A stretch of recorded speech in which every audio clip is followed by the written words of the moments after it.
नमस्कार। आसान commerce class में आपका स्वागत है। आज हम करेंगे 11th क्लास की बिजनेस स्टडी का सेकंड चैप्टर का सेकंड पार्ट। इसमें आज हम जॉइंट हिंदू फैमिली का meaning, features, merits and demerits को करेंगे। तो चलिए शुरुआत करते हैं। Meaning of Hindu undivided family.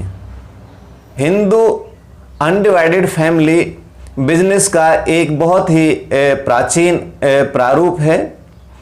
इसमें परिवार का सबसे बड़ा सदस्य इसका कर्ता होता है और बाकी फैमिली के सदस्य इसके मेंबर्स होते हैं, जिनको को पार्टनर कहते हैं। बिजनेस से संबंधित सभी निर्णय लेने की पूरी पावर कर्ता के पास होती है। इसमें कर्ता का दायित्व, लायबिलिटी अनलिमिटेड होती है, बाकी फैमिली के मेंबर्स की लायबिलिटी लिमिटेड होती है। अब इसको इस तरह से डिफाइन किया जा सकता है।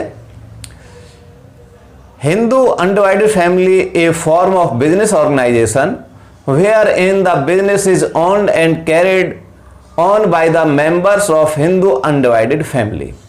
It is governed by the Hindu law, यानी इस बिजनेस के ऊपर हिंदू लॉ लागू होता है, उसी के अनुसार इसका ऑपरेशन किया जाता है, इसको गवर्न किया जाता है।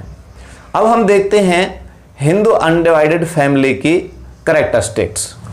फॉर्मेशन। हिंदू अनडिवाइडेड फैमिली का फॉर्मेशन बहुत ही आसान है। ये हमारे पीढ़ी दर पीढ़ी एंसेस्टर, ये जो बिजनेस है वो हमारा चलता रहता है।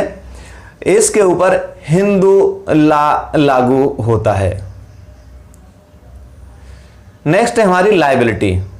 जैसे हमने देखा था एकल व्यापार की तरह ही इस बिजनेस में भी कर्ता की लायबिलिटी अनलिमिटेड होती है, लेकिन फैमिली के जो दूसरे मेंबर हैं उनकी लायबिलिटी लिमिटेड होती है।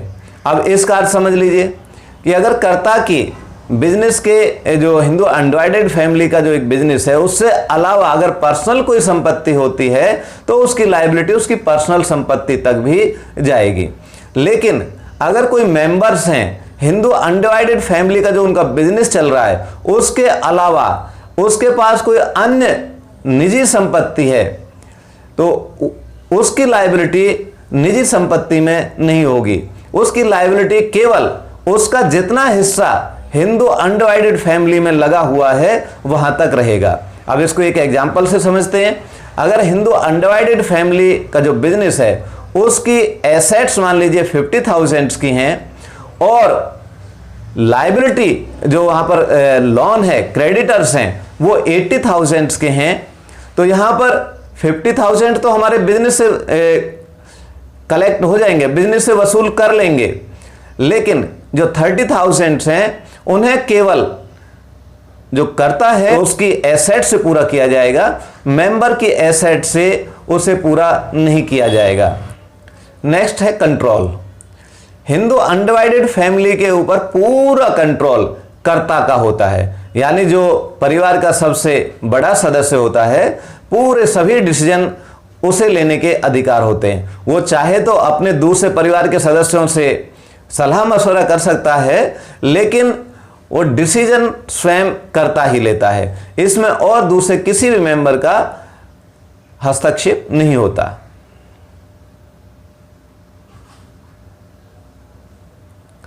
नेक्स्ट है कंटिन्यूटी। जो सोल प्रोप्राइटरशिप हमने पढ़ी थी, उसकी बजाय हिंदू अनडिवाइडेड फैमिली की कंटिन्यूटी काफी लंबे समय तक चलती है। इसमें अगर कर्ता की डेथ हो जाती है तो फैमिली का दूसरा जो सबसे बड़ा सदस्य होता है वो उसका कर्ता बन जाता है। इस तरह से ये बिजनेस पीढ़ी दर पीढ़ी चलता रहता है। Minor members. बिजनेस फॉर्म में एक हिंदू अनडिवाइडेड फैमिली इस तरह की फॉर्म है जिसमें माइनर को भी सदस्य बनाया जाता है। हिंदू अनडिवाइडेड फैमिली में जैसे ही कोई किसी बच्चे का जन्म होता है वो हिंदू अनडिवाइडेड फैमिली के बिजनेस में हिस्सेदार बन जाता है। इस तरह से इसमें जन्म के साथ ही कोई भी मेंबर को पार्टनर बन जाता है। हिंदू अनडिवाइडेड फैमिली में सबसे वरिष्ठ सदस्य को हम कर्ता और बाकी मेंबर को को पार्टनर कहते हैं। अब हम देखते हैं हिंदू अनडिवाइडेड फैमिली की मेरिट्स। हिंदू अनडिवाइडेड की फैमिली की मेरिट्स भी लगभग हमारे सोल प्रोप्राइटरशिप की तरह ही हैं। सबसे पहला इसका पॉइंट आता है इफेक्टिव कंट्रोल, क्योंकि सारी पावर कर्ता के पास होती हैं, इसलिए उसका बिजनेस के ऊपर पूरा कंट्रोल बना रहता है। परिवार के अन्य सदस्य कर्ता के डिसीजन में कोई भी इंटरफेयर नहीं करते। Continued business existence, Hindu undivided family का बिजनेस कितने एंसेस्टर रूप से, कितने पीढ़ी दर पीढ़ी ये चलता रहता है। एक अगर कर्ता की मृत्यु हो जाती है तो बिजनेस के ऊपर कोई फर्क नहीं पड़ता, दूसरा जो वरिष्ठ सदस्य होता है वह उसका कर्ता बन जाता है और बिजनेस चलता रहता है। किसी अन्य सदस्य की मृत्यु का भी इस बिजनेस के ऊपर कोई इफेक्ट नहीं आता।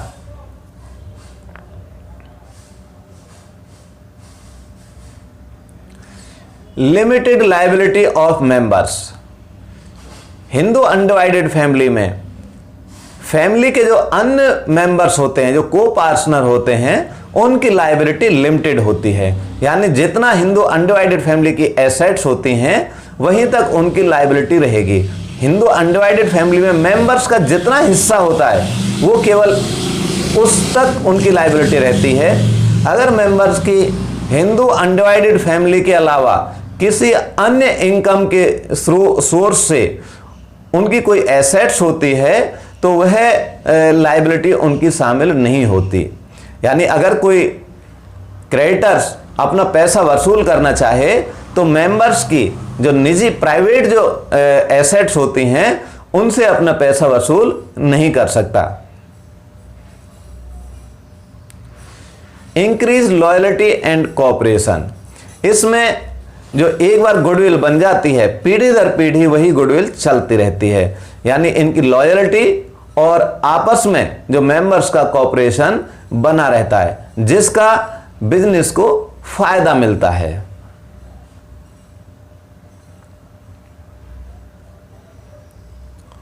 अब हम देखते हैं demerits of Hindu undivided family. Hindu undivided family के बहुत सारे मेरिट्स हैं, लेकिन उसकी कुछ डीमेरिट्स भी हैं जो इस प्रकार से हैं। Limited resources, Hindu undivided family के भी रिसोर्सेज लिमिटेड होते हैं। जैसे हमने सोल प्रोप्राइटरशिप में देखे थे कि एक व्यक्ति के पास जितनी कैपिटल होती है वो उसी से अपना बिजनेस कर सकता है। हिंदू अनडिवाइडेड फैमिली में भी एक फैमिली की जितने रिसोर्सेज होते हैं, जितने उनके पास में कैपिटल होती है, उसी से बिजनेस कर सकते हैं। उसके बहुत ज़्यादा बड़ा रूप में एक्सपेंशन की संभावना कम होती है। अनलिमिटेड लायबिलिटी ऑफ कर्ता, हिंदू अनडिवाइडेड फैमिली में बाकी मेंबर को छोड़कर कर्ता की जो लायबिलिटी है वो अनलिमिटेड रहती है। इस तरह से कर्ता के ऊपर एक अतिरिक्त जिम्मेदारी आ जाती है और उसकी सभी पूरी संपत्ति दांव पर लगी होती है। अगर बिजनेस में कोई घाटा आ जाता है, कोई ज़्यादा नुकसान हो जाता है, कोई गलत डिसीजन हो जाता है, तो कर्ता निजी रूप से भी सभी क्रेडिटर्स को पे करने का दायित्व उसका रहता है। डोमिनेंस ऑफ कर्ता, देखिए इसमें सभी सदस्यों को केवल सलाह देने का अधिकार होता है, वो निर्णय में कोई भी भाग नहीं लेते। इस तरह से सभी परिवार के सभी सदस्य हिंदू अनडिवाइडेड फैमिली में को पार्टनर होते हुए भी कोई निर्णय नहीं ले सकते। सभी निर्णय कर्ता को ही लेने होते हैं। इस तरह से कर्ता का इसमें डोमिनेंस रहता है। बाकी परिवार के सदस्य इससे परेशान भी रह सकते हैं कि उनकी बात को नहीं सुना जाता।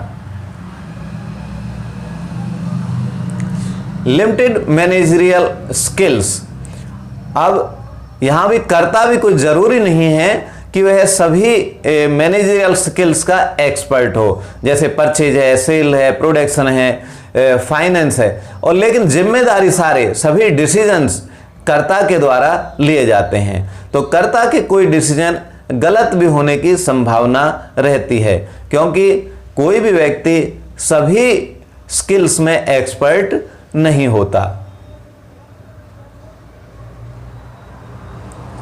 अब ये हमारे हिंदू अनडिवाइडेड फैमिली के आज हमने ये मीनिंग, उसके फीचर्स, मेरिट्स एंड डीमेरिट्स देखें। इसके डीमेरिट्स को देखते हुए आजकल हिंदू अनडिवाइडेड फैमिली का चलन कम होता जा रहा है। केवल कुछ ही फैमिलीज हैं जिनका इस तरह का बिजनेस चल रहा है, बाकी सभी, जब बाकी मेंबर्स हैं वो अपने अलग हिस्से की मांग करते हैं और इससे ये हिंदू अनडिवाइडेड फैमिली बढ़ जाती है, यानी उनका जो बिजनेस है वो सारा बढ़ जाता है, सब लोग अलग अलग अपने कार्य करने लगते हैं। इसका जो प्रचलन प्राचीन काल में बहुत ज़्यादा था, लेकिन अब day by day Hindu undivided family कम होती जा रही हैं, सभी अपने हिसाब से अपने बिजनेस करते हैं। तो आज के लिए इतना ही, नमस्कार।